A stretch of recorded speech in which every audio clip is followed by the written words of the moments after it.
नमस्कार दोस्तों। आज विजुअल फॉक्स प्रो का सेकेंड लेक्चर है। आप सभी भाइयों का, सभी स्टूडेंट्स का, हमारे नए और पुराने जितने भी व्यूअर्स हैं, आप सबों का मेरे इस केमोटेक वाटिका चैनल में स्वागत है।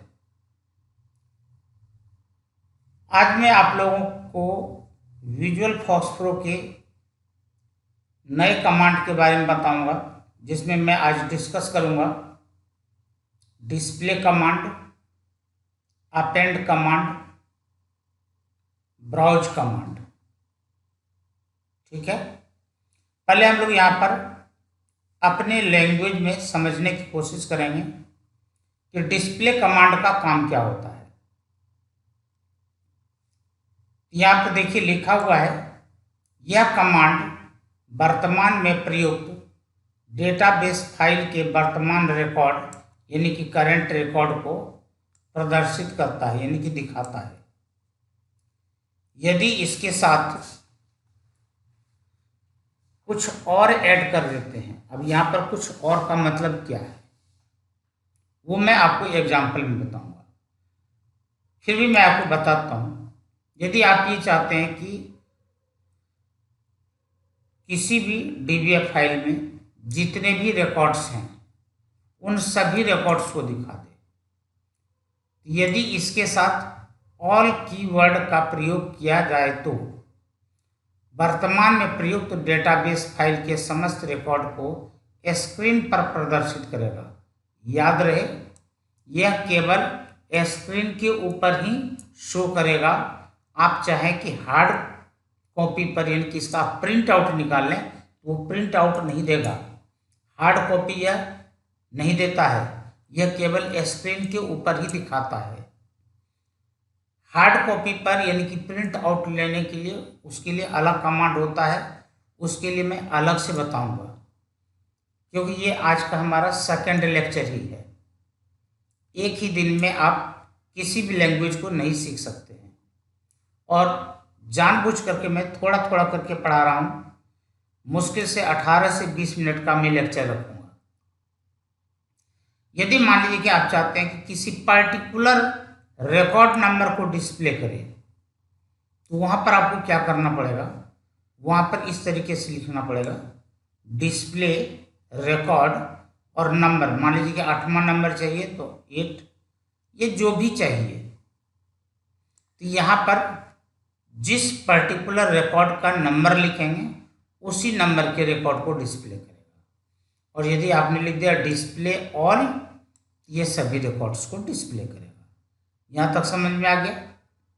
अब मान लीजिए कि 2000 रिकॉर्ड्स हैं, 10,000 रिकॉर्ड्स हैं। अब आपको क्या पता है कि जो आप रिकॉर्ड ढूंढ रहे हैं वो कितने नंबर पर है, तो ना तो ये वाला कमांड आपके काम आने हैं और ना ही ये वाला कमांड आपके किसी काम का है, क्योंकि आपको पता ही नहीं है कि जिस रिकॉर्ड को आप ढूंढ रहे हैं वो 8वें नंबर पर है या 100वें नंबर पर है। तो उस केस में आपको क्या करना पड़ेगा, वहां पर एक और कमांड यूज करते हैं, डिस्प्ले ऑल, और यहां पर कंडीशन लगाते हैं फॉर। अब फॉर के लिए क्या, यदि मान लीजिए आपका फील्ड का नाम एज है, तो वहां पर आपने दे दिया एज ग्रेटर देन और इक्वल टू 18। भाई वो सारे रिकॉर्ड्स दिखा दो जिसकी उम्र 18 वर्ष हो या 18 वर्ष से ज्यादा हो। ठीक है, या फिर वहां पर जो भी फील्ड है, मान लीजिए कि मैंने क्लास दे दिया, तो मैंने यहां पर लिखा क्लास इक्वल टू 10 या क्लास इक्वल टू 11 या फी बैलेंस इक्वल टू दिस। इस तरीके से आप कंडीशन लगाएंगे, जैसे कि मैंने यहाँ पर फॉर और फिर फील्ड का नाम और फिर हमने यहाँ पर कंडीशन दिया, और यह कंडीशन किससे मैच करे। तो चलिए आज यही कुछ प्रैक्टिकल करते हैं। मैं यहां पर लिख रहा हूं, पहले मैं लिखूंगा डिस्प्ले।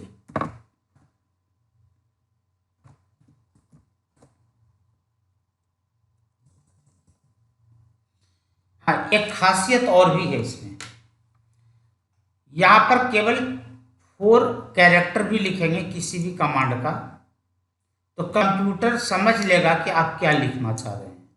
इसलिए मैंने यहां पर DISP लिखा, इसका मतलब डिस्प्ले।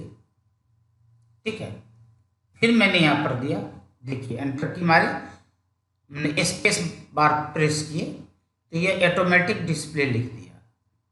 मैंने यहां पर लिखा फॉर। अब यहां पर देना पड़ेगा क्या, नेम, NAM इक्वल टू, और यहां पर मैंने दे दिया पारस। अब यहां पर केस का कोई लफड़ा ना पड़ जाए। केस का मतलब यहां पर क्या है, हो सकता है कि मैंने वहां पर कैपिटल लेटर में लिखा हो और मैंने यहां पर स्मॉल लेटर में लिख दिया। ये हो सकता है कि वहां पर मैंने स्मॉल लेटर में लिखा होगा, ये मैंने कुछ कैपिटल और कुछ स्मॉल में लिख दिया। तो मैं यहां पर कर देता हूं अपर। अपर का मतलब हो गया कि भाई चाहे वहां पर किसी भी फॉर्मेट में लिखा हो, आप उसे समझें कि कैपिटल लेटर में लिखा हुआ है।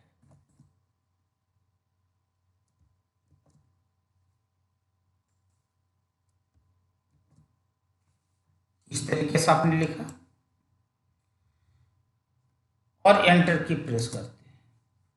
तो यहां पर देखिए इस कॉर्नर पर जहां पर मैं माउस मूव करा रहा हूं, पारस कुमार के नाम से है और क्लास 10th है, रोल नंबर 1 है। कल के लेक्चर में हम लोगों ने ये 3 फील्ड बनाए थे, रोल नंबर, नेम और क्लास। अब मैं यहां पर पारस की जगह पर केवल मैं लिखता हूं डिस्प्ले ऑल।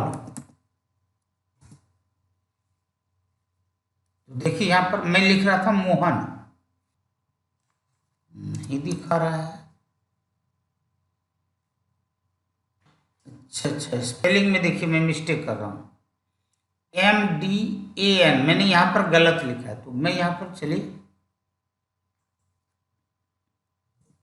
MDAN करते हैं, दिखा दिया। तो मुझे लगता है कि यहां तक आपकी समझ में आ गया होगा कि डिस्प्ले कमांड को हम अलग अलग तरीके से यूज कर सकते हैं। ठीक है, अब मैं यहां पर एक और तरीके से कर रहा हूं, मैं लिख रहा हूं डिस्प्ले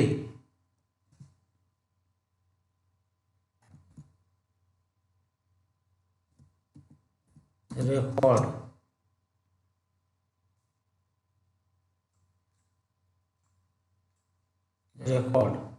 और मैं यहां पर लिखता हूं 2। यहां पर रिकॉर्ड लिखे और रिकॉर्ड का नंबर लिखे। तो देखिए 2 नंबर पर MDAN।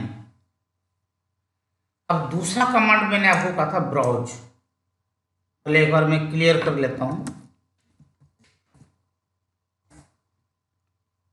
अब मैं यहां पर लिख रहा हूं ब्राउज, BRAW, इतना मैंने लिखा।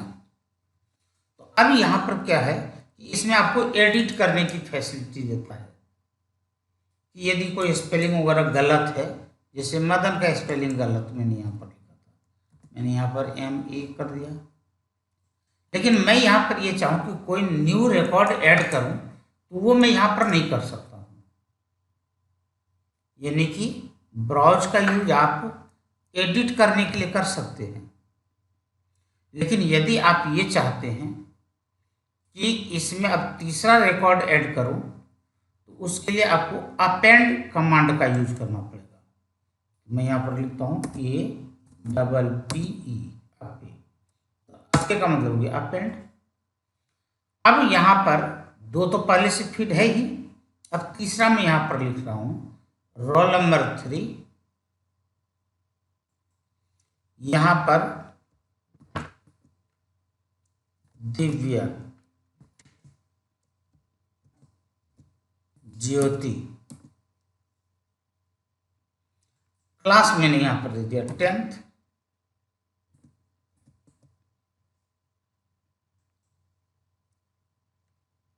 और यहां पर मैंने दिया रोल नंबर 4, नेम में दे दिया मनदीप कुमार, क्लास फिर मैं 10th देता हूं।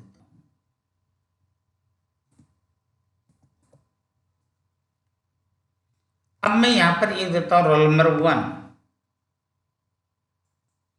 नेम मैंने दिया सोहन,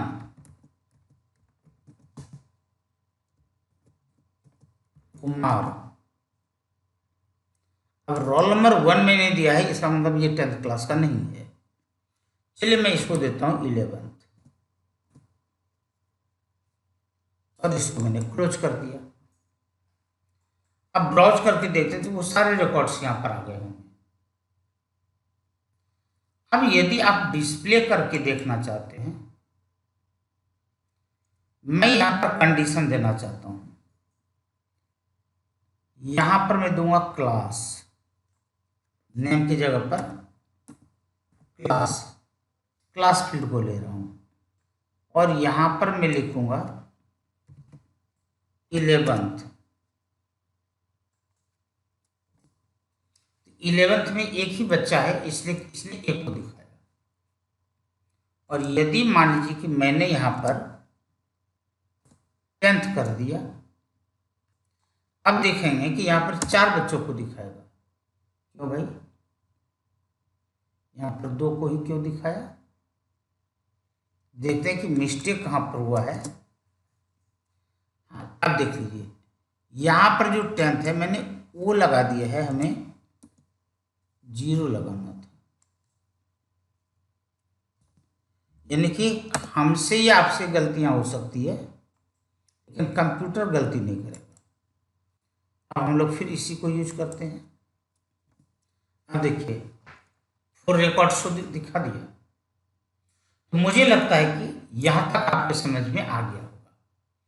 आज आप लोग इतने की प्रैक्टिस करें, और फिर दूसरे दिन यानी कि नेक्स्ट डे 3rd लेक्चर शुरू करेंगे।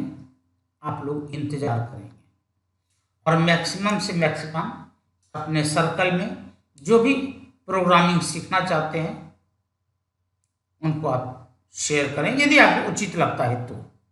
थैंक यू, धन्यवाद, जय हिंद। कांटेक्ट करने के लिए मैं अपना नंबर यहाँ पर लिख देता हूँ।